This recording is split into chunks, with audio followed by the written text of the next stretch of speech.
And it's the member for Fisher. Thank you, Mr Speaker. My question is to the Treasurer. Will the Treasurer update the House on how the Morrison government's economic support packages have been saving jobs and supporting livelihoods, including in my electorate of Fisher? The Treasurer. Well, thank you very much, Mr Speaker. I thank the member for Fisher for his question and acknowledge the breadth of legal and building sector experience he's brought to this place and has been a strong advocate for small business in his community and beyond.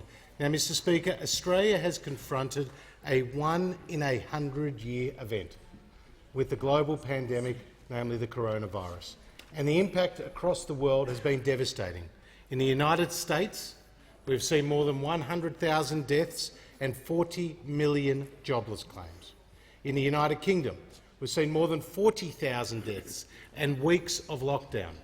And just yesterday, the World Bank put out its forecast suggesting that economic growth would contract this calendar year, by 5.2%.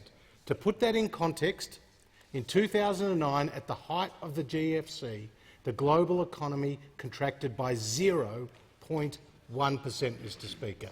Now, in contrast, here in Australia, we have flattened the curve. We've started to ease the restrictions and we are getting people back to work.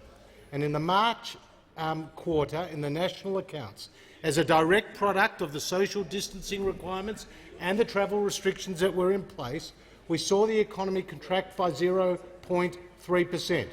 But we compare very favourably with the rest of the world. The United States contracted by 1.3%, Mr Speaker. The United Kingdom contracted by 2%. Germany contracted by 2.2%. France contracted by 5.3%, and China contracted by 9.8%. Mr Speaker, in this country, we have performed remarkably well on both the health and the economic front.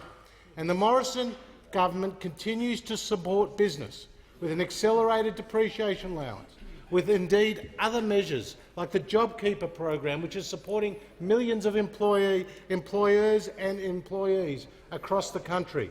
And, Mr Speaker, the instant asset write-off, which is supporting hundreds of thousands of businesses invest to grow and to innovate, like Walker Seafoods in Mooloolaba, Mr Speaker, who spent $60,000 on a new blast freezer for their long-fin tuna, Mr Speaker, and engaged local contractors to install that blast freezer,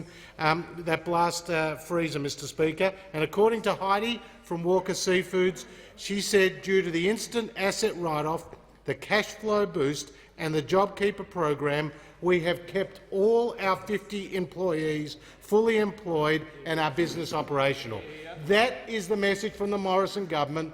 We'll continue to keep businesses and business and people in a job. Time has concluded. I call the member for